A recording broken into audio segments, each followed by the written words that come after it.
Haleluya. Salam marketing Kristus. Saudara pengusaha, para marketing yang kasih Tuhan, beberapa waktu yang lalu kita membahas tentang ciri-ciri dari marketing. Rupanya sampai saat ini pun, kali ini kita akan juga membahas tentang marketing.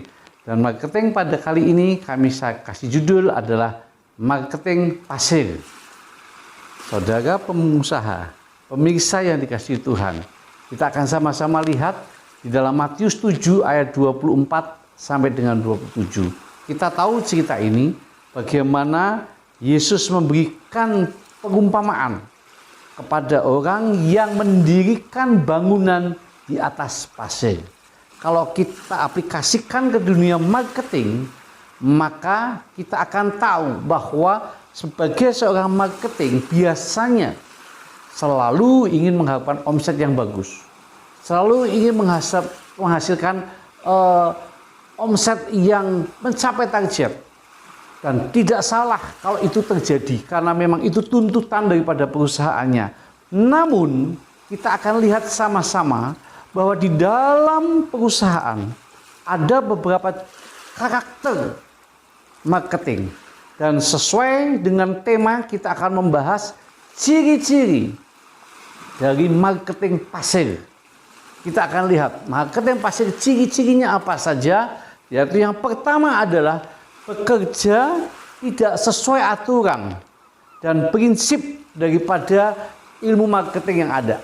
Jadi pekerjaannya hanya asal-asalan. Itu ada di dalam Matius 7 ayat 26. Tetapi setiap orang yang mendengar perkataanku ini dan tidak melakukannya. Kalimat ini membuktikan bahwa sebagai orang yang mendirikan pasir itu dia tidak melakukan apa yang diperintahkan didengar ataupun yang diperintahkan oleh Tuhan. Dan itu salah satu ciri pertama di mana marketing pasir selalu tidak pernah mau bekerja mengikuti aturan yang ada.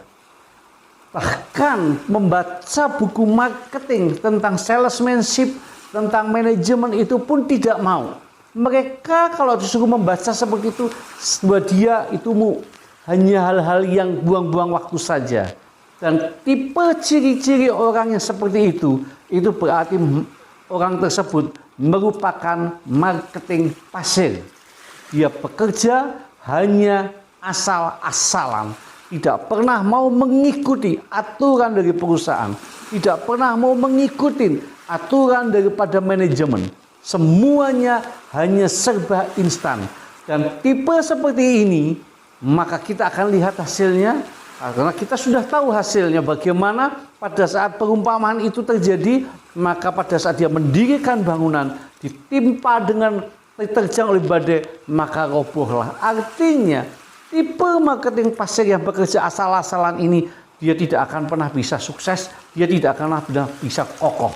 Hal yang kedua adalah, kita lihat sama-sama tipe yang kedua, cara berpikirnya itu sangat pendek dan bahkan tidak memikirkan jangka panjang.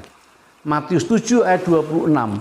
Tetapi setiap orang yang mendengar perkataanku dan tidak melakukannya, ia sama dengan orang yang bodoh yang mendirikan rumahnya di atas pasir. Hal yang kedua, tipe seorang marketing pasir adalah dia tidak akan pernah memikirkan menjual dengan sesuai customer yang bagaimana. Tetapi di benaknya dia hanyalah omset tercapai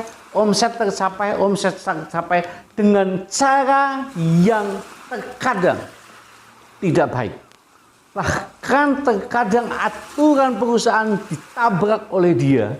Karena yang penting dia memakai cara supaya dia memakai omsetnya bagus dengan menghalalkan segala cara.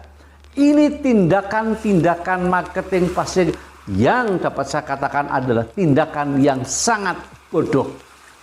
Dan kalau kita mempunyai karyawan atau justru diri kita Berpikir seperti ini berarti kita merupakan marketing pasif yang hanya sesaat saja. Karena banyak yang kita kejar omsetnya, yes, betul, tetapi cara yang dipakai tidak sesuai dengan aturan-aturan dari perusahaan. Dan ini yang dilakukan oleh marketing pasif. Ciri yang ketiga adalah dalam dia bekerja, dia tidak memikirkan resiko yang akan terjadi. Jadi dia tidak pernah memikirkan bagaimana nanti, tapi dia pikirkan adalah jangka pendek saja saat ini yang penting saya dapat omset. Matius 7 ayat 27. Kemudian turunlah hujan dan datanglah banjir. Lalu angin melanda rumah itu sehingga robohlah rumah itu dan hebatlah kerusakannya. Justru marketing pasif melakukan seperti ini. Sepertinya sesaat dia omsetnya bagus. Tetapi efek di belakangnya, maka itu mengalami kehancuran, mengalami kerugian yang total, yang parah sekali.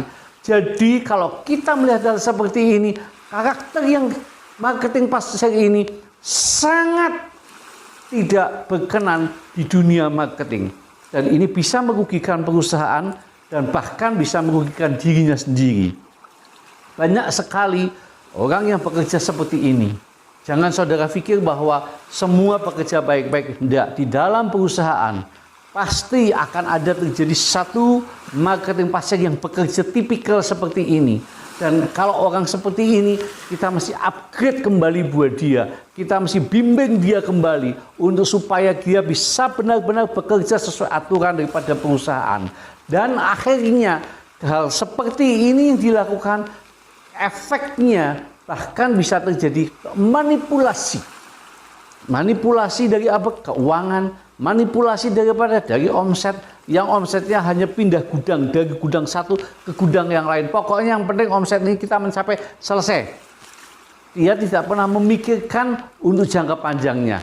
Sehingga hal-hal yang seperti inilah yang kita sebagai para marketing dan juga Bapak Ibu semua sebagai pengusaha mempunyai karakter marketing pasif akan punya masalah di kemudian hari. Jadi ciri yang pertama adalah dia bekerja tidak sesuai dengan aturan perusahaan, bahkan dengan prinsip ilmu manajemen. Yang kedua adalah cara berpikirnya sangat pendek, tidak memikirkan untuk jangka panjangnya. Dan yang ketiga adalah dalam bekerja hanya memikirkan, tidak pernah memikirkan resiko yang terjadi. Pokoknya gimana nanti saja. Dengan tiga karakter yang seperti ini, kita bisa lihat hasilnya bagaimana. Hasilnya omset yang didapat nggak stabil. Up and down. Pasti up and down. Dan yang kedua, dia juga dengan target yang semakin tinggi, dia akhirnya mengalami gali lubang tutup lubang. Karena omsetnya tinggi, dia tidak terjadi sell out yang bagus, akhirnya dia terus meningkat, menumpuk terus. Dan final terakhirnya adalah toko tersebut mengalami kegagalan di dalam pembayaran. Dan yang terjadi adalah toko tersebut bukannya menjual, tetapi akan terjadi retur.